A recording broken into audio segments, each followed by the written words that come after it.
estamos listos para ir a nuestro living para recibir al señor Ariel Korenberg, economista. ¿Cómo le va? ¿Qué dice usted? ¿Qué tal? ¿Cómo estás? ¿Cómo le va, Agustina Bassi? Buenas tardes. Ay, la negociación con el FMI. ¿Cómo nos tiene ese tema, eh? Sí, ¿Ya ¿no? llegaron? ¿Ya están acá? ¿Cuándo se van? ¿A qué hora? ¿Qué dijeron? Bueno, ¿cómo está la situación? En realidad me parece que pasó a ser primordial analizar cómo está la situación de la economía mundial. Exactamente. Esto está pasando a segundo plano y cómo nos va a pegar esta crisis a nivel internacional. Y yo creo, estimo, puede pasar algo más positivo, por lo menos se va a postergar todos los tiempos. Ya Alberto Fernández dijo algo al respecto, de que no va a apurar la negociación y va a respetar los tiempos. Sí, por lo pronto tampoco desde el Ministerio de Economía van a viajar, sino que bueno, van a hacerse estas reuniones, por lo pronto quizás en otra modalidad. Efectos de esta crisis que desató el coronavirus, el derrumbe del precio del petróleo, efectos pero en lo llano, que podamos ver en nuestro país. Decimos, por un lado, renegociación, vos decís, se van a ralentizar los tiempos. Y le pero en el vino cotidiano, bien ¿qué pasa? eso de ralentizar los tiempos, lentificar, porque se habían, a mi grueso entender, esta opinión particular, se habían autoimpuesto la fecha de fin de mes, o sea, hoy es 11. Exactamente. Fin de mes tendría que estar renegociada la deuda y ya se ve que no se va a cumplir. Así que bienvenida a la crisis internacional para tapar esta cuestión. ¿Y cómo cae una crisis internacional en un país que ya estaba en crisis? Muy mal. Justamente intentando reperfilar una deuda externa. Claro, nosotros veníamos en nuestra propia crisis, que recuerdo a la gente, la crisis yo la resumo en dos variables, son dos números nada más, dos numeritos. Nuestro principal producto de exportación, particularmente a China y a otros mercados del mundo, pero particularmente a China, es soja. Y la soja en el año 2011, cuando Cristina fue reelecta con el 54%, valía $600 la tonelada. Hoy vale la mitad. Desde hace más de 5 años vale la mitad. ¿Qué quiere decir esto? Que no tenemos viento de cola hace rato en Argentina. A esto ahora se monta el efecto del coronavirus. ¿En qué impacta? Primero que más allá de lo que pase con el precio de la soja, que por suerte no caería tanto como otros productos commodities principales que exporta América Latina, léase cobre o algún otro producto, lo que pasaría es que China no compraría tanto, no dejaría de comprar, pero no compraría tanto como antes. Y en segundo término, lo que se va a ver, y es más grave aún, nuestro principal socio comercial del Mercosur, Brasil, Sí. está sufriendo una crisis financiera muy importante a raíz del coronavirus, que se ve en una salida de capitales muy brutal, de tal manera que hoy leía hasta la 1 de la tarde, hasta hace una hora nada más, 2 dígitos de caída de la bolsa, del Bovespa. 12%. 17%. 17%. Y una devaluación del real de casi, llevándolo a casi 5 reales por dólar. ¿Qué quiere decir eso? Que con Brasil a su vez competimos portando soja, vamos a ser nosotros menos competitivos si no devaluamos, pero además, como el Banco Central está con pocas reservas, que llegamos así por nuestra propia crisis, no tenemos la posibilidad que tiene Brasil de devaluar tan fácilmente, porque enseguida se va a ir a precios. Eso es cómo está afectando a la gente de a pie, como dicen ustedes los periodistas, esta crisis. ¿No es posible entonces una devaluación por parte del gobierno de Fernández? No es posible adoptar como medida política económica dos cosas. Primero, subir el gasto para poder solventar los gastos de salud. Sí es posible subirlos, el problema es que no se financie con impuestos, sino con emisión inflacionaria. A esa situación llegó Argentina. Otros países como Israel, incluso Brasil, ni hablar Estados Unidos, que está bajo en discusión qué profundidad va a tener eso, aumentan el gasto público porque ahorraron antes. Nosotros no ahorramos, llegamos a esta situación sin ahorro, representado en las pocas reservas que tiene el Banco Central para afrontar esta situación. Y la otra medida que hacen los países de América Latina o de menor envergadura en vía de desarrollo es justamente ante esta situación ponerse más competitivo devaluando sus monedas. Pero como tienen más fortalezas económicas en términos de reservas, no se ve en la inflación. Nosotros sí, ni bien devaluemos. Hoy el tipo de cambio blue está arriba de los 80 pesos Y el CCL, que es el dólar fuga, para sacar capitales en blanco de Argentina, está alrededor ya de 90 pesos. Ese es el peligro. Es distinta a la crisis, el efecto crisis que puede tener en Brasil. A diferencia de Brasil, acá cualquier tipo de devaluación se va a transformar en una espiral inflacionaria más acelerada. O sea que a nivel mundial ya sabemos lo que va a pasar, porque Sí. ya se está hablando que las economías no van a crecer, No. que va a ser un año muy, muy complicado. Sí. Eso a nosotros nos afecta además porque ya venimos complicados Sí, nosotros. exactamente, exactamente. Entonces, la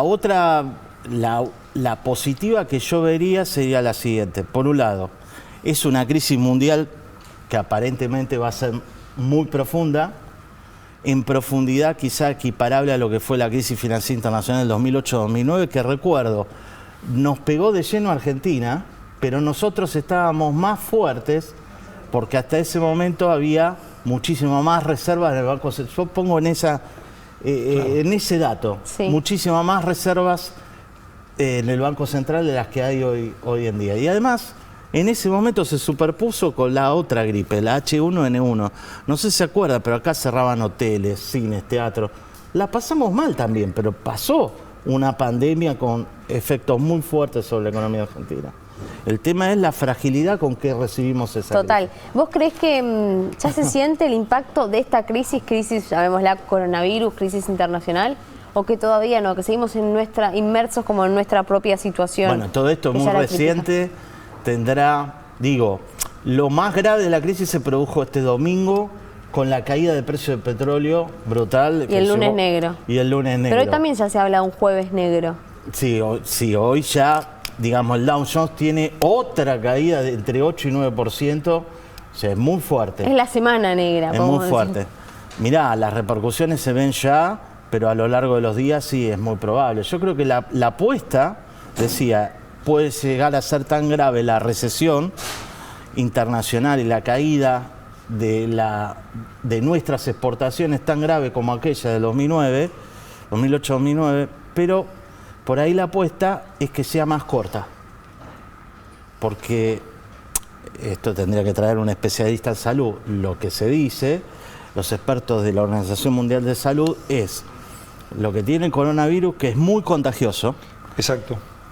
No obstante, la tasa de mortalidad es menor a aquel del H1N1. El H1N1 duró 11 meses y la vacuna apareció después. No obstante, las medidas de contención, una positiva, las medidas de contención en China, que han sido, yo diría, hasta brutales, de cerrar 2 ciudades industriales enteras con lo que es China, ya esas mismas ciudades están retomando la actividad, o sea que la curva está formando lo que se dice una cóncava, está ralentizando el incremento de contagio. Lo que se está viendo ahora es que se está trasladando a Europa y en segundo término a Estados Unidos y Brasil. Bueno, nosotros también. Sin tener los mismos recursos que tiene China quizás para frenar lo que es ahora una pandemia.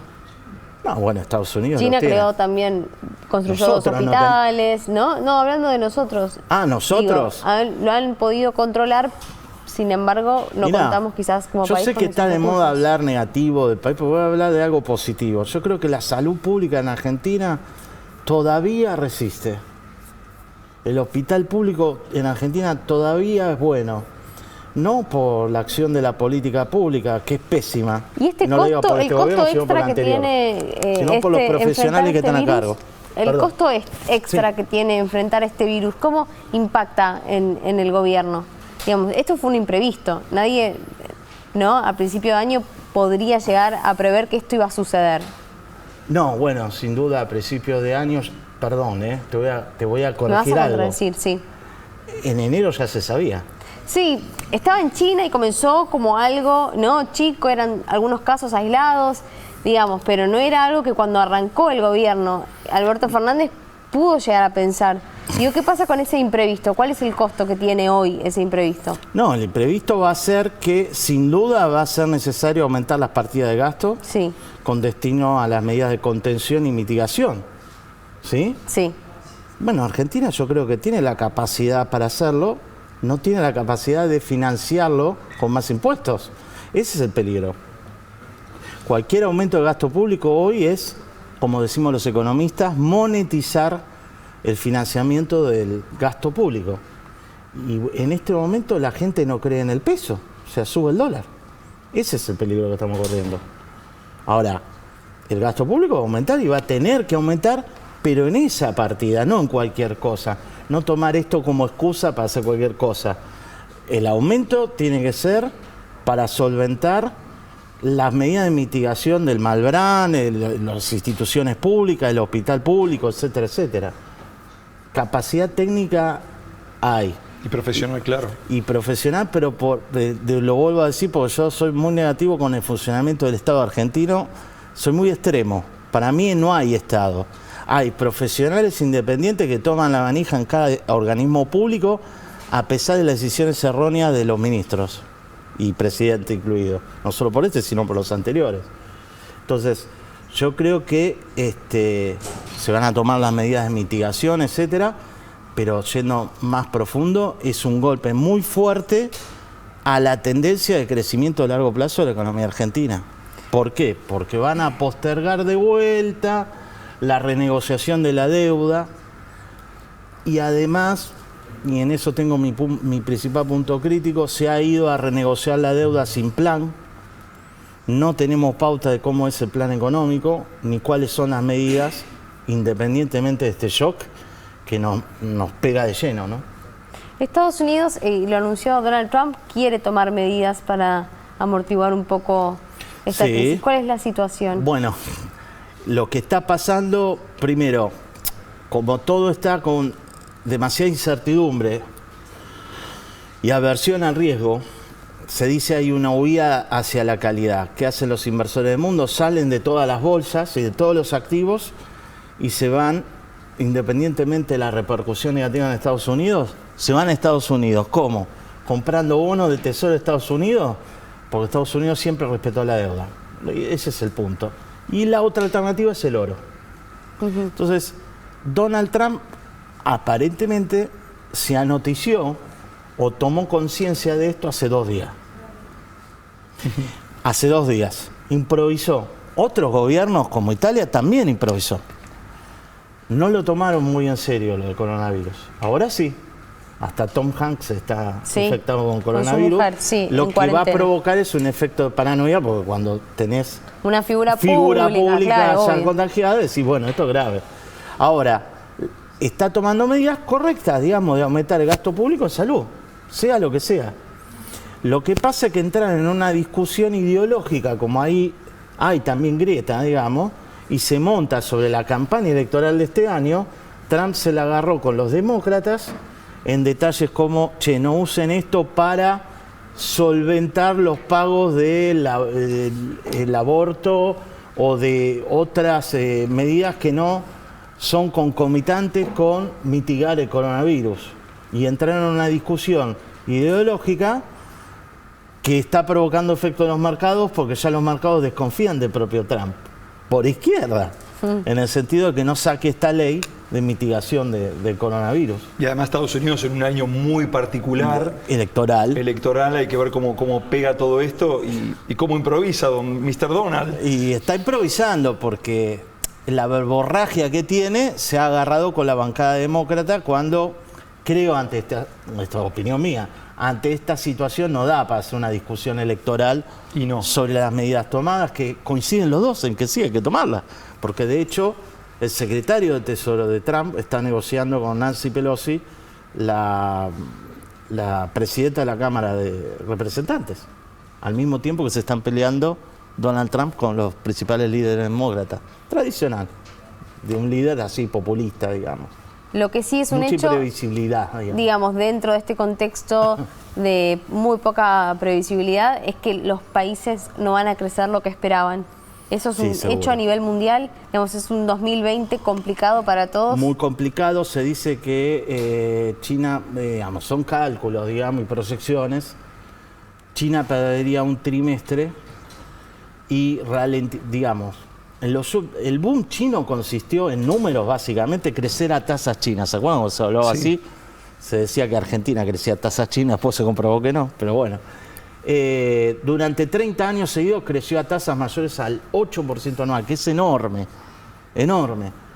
Y antes de coronavirus, China estaba descendiendo, no recesión, sino lo que se dice un aterrizaje suave de la economía china, y como es locomotora junto con Estados Unidos de la economía mundial, ponele de 8 a 6%. Ahora se dice con el efecto coronavirus que caería más o menos entre un 4 y a crecer muchísimo menos, entre un 4 y un 5%. Cada punto de crecimiento menor de la economía china repercute en todos los países que le exportan a China. Entre ellos son nosotros. Entre ellos nosotros. Y ahí los efectos que eso va a tener en la Argentina, cuando uno de nuestros principales países importadores, digamos, empieza a comprar menos. A su vez, ¿Cómo impacta repercute eso muy de lleno en Brasil, porque Brasil cotidiano? es uno de los principales exportadores de soja china también. O sea, nosotros estamos en una asociación comercial Mercosur muy particular. En general, se busca que haya integración entre países complementarios y no que compitan en terceros mercados en los mismos productos. Pero bueno, esto es histórico. De todas maneras, hay otro tipo de beneficio que podría llegar a provocar el acuerdo Mercosur, pero sin entrar a ese detalle, el tema es que le pega a Brasil por las mismas razones que nos pega a nosotros. Pero a su vez, como estamos en asociación con Brasil, por ejemplo, en la industria automotriz, nos va a pegar a su vez en el intercambio compensado que hacemos de venderle autos a Brasil y que ellos nos vendan otros modelos. Es decir, va a pegar en la industria automotriz también. Nos van a pegar por todos lados, hablando mal y pronto. Por eso, yo lo único que veo como positivo, y no es menor, es, uno, podría llegar a durar menos, porque las medidas de mitigación han sido no bruscas, sino brutales. Exacto. Se ha tomado conciencia.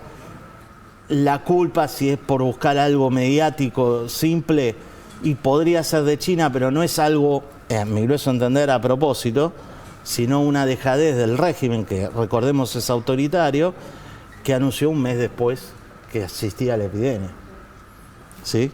Y que recordemos viene de los llamados wet markets. Los wet de mojado, de húmedo. Sí. Son los mercados de animales exóticos, sí, tanto vivos como muertos, que es muy tradicional en China y que existen a nivel urbano. Pero la explicación de por qué se produce esto, económica, de por qué se produce estos contagios, yo la encuentro en que esa costumbre se ha trasladado al ejido urbano por el propio desarrollo de la economía china, al haber esa migración de zonas rurales a zonas urbanas por el propio crecimiento chino. Entonces, quizás esté explicado económicamente por eso. Y creo que la culpa, entre comillas, es que no han tomado medidas enérgicas, además de anunciar tarde la epidemia, enérgicas en términos de cerrar esos mercados. Lo que cual nos hace pensar si no va a seguir surgiendo este tipo de epidemia. U otras. U otras. Ahí nos damos cuenta, ¿no?, lo vulnerables que son los mercados muy. A estas cuestiones sanitarias, crisis sanitarias que desembocan después en crisis globales. Las crisis globales sí, pero hay una distinción para tomar en cuenta Argentina, por lo menos en un futuro más promisorio que el actual, o que el actual presente, que es, cuanto más ahorres en época de vacas gordas, y eso quiere decir en todo sentido, depósito bancario, ahorro en pesos que no conseguimos desde hace décadas, y reservas del Banco Central, que por poner un número, las de Brasil se han acumulado por 20 veces más de las que tenía originalmente, cuando Brasil también tuvo el boom de soja. Por eso ahora va a sufrir, no va a ser gratis, pero Brasil va a seguir teniendo 4% de inflación anual, a pesar de la devaluación. Nosotros no tenemos posibilidad de tener una política monetaria autónoma con un Banco Central independiente si no ahorramos en época de vaca gorda, para esta época de vaca flaca. Ay, vacas flacas. Bueno, me quedo con ese término. Cambiemos de tema. Muchísimas gracias por haber venido. Por favor. Por aclararnos varias de las dudas. Veremos para dónde, cómo continúa esto. Pero es verdad lo que vos decís y lo que hablamos también con algunos referentes de la salud que hemos estado conversando, que esto aparentemente sería mucho más corto en tiempo, si bien no es tan virulento. Claro. Y ojalá que eso también no repercuta rápidamente en la economía, digamos, de modo positivo. Muchísimas gracias. No, gracias a vos. Muy bien, nosotros, señores y señores, nos vamos a una pausa breve, ya volvemos con mucho